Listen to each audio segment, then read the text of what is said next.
marka ugu horeysa waxaan ka hadlayaa shirka maanta burcagso ee beesha habar jeclo shirka waxaan wax kala oran maaye waxa laga midoobo haddaan dadku wax ka mid ahayn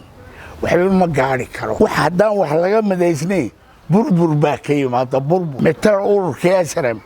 wuxuu ka midaysnaa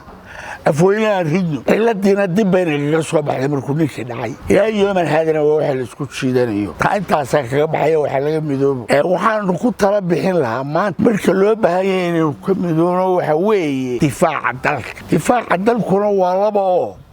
midna waa difaac beeleed midna waa difaaca dawladda Somaliland baa leeyahay xad been leeyahay xadkii baa laga rabaa dawladda Somaliland xadkii baanu ka rabnaa difaaca habar jeclo beelweynta habar jeclaa ka xil saaran wayna isdifaacdaa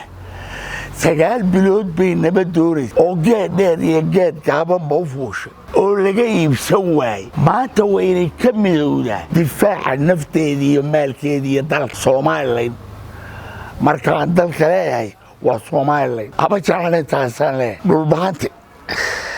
wareeraad u guba oo wanaagsan weligeedna Soomaalidu way isdiri jirtay marka ay isdisho markay meel marayso waa laga heshiin jiray waa laga wada hadli jiray qasaaraha la isweydiin jiray waa laga nabdi jiray dadkana samada laga xukumaayo waxa laga xukumaa roobka xukuma dabeeta meesha roobku helo ayay wada guusto wada daaqi meesha roobku helo ayay wada daaqi jirtay dhul bahante dhibaatada haysataa waxa weeyaan dhulbahanta taladiisa uu u madax bannaanaa waa tashan jiray nin daaroodana waxba ugama baahnaan jirin isaaqoo dhan isagaa sankaa ka toli jiray oo la harisan jiray marba kaysayaan maanta waxay noqotay dhulbahante noloshiisii meel saldhiga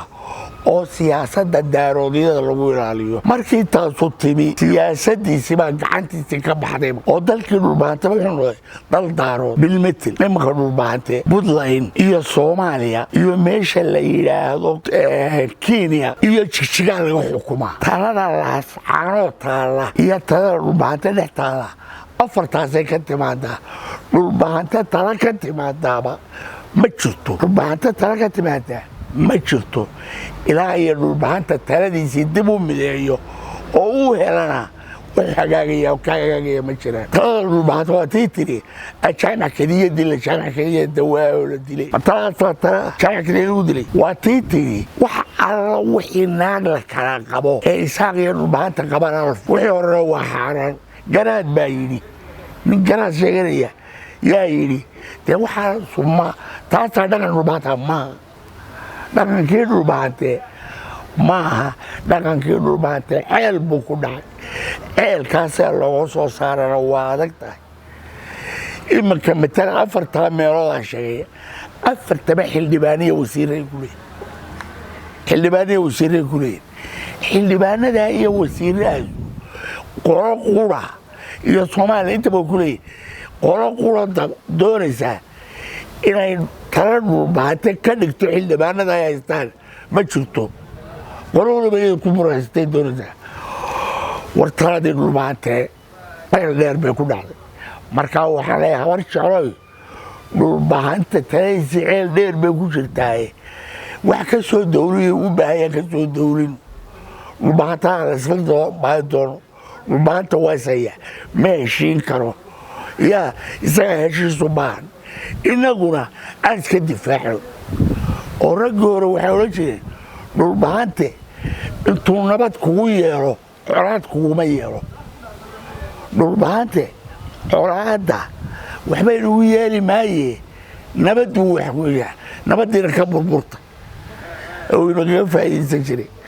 maanta difaaca habar jeclo aan laga midoobo midka kale laga midoobaya waxa weeyaan Soomaalinimada war Soomaalinimada la adkeeyo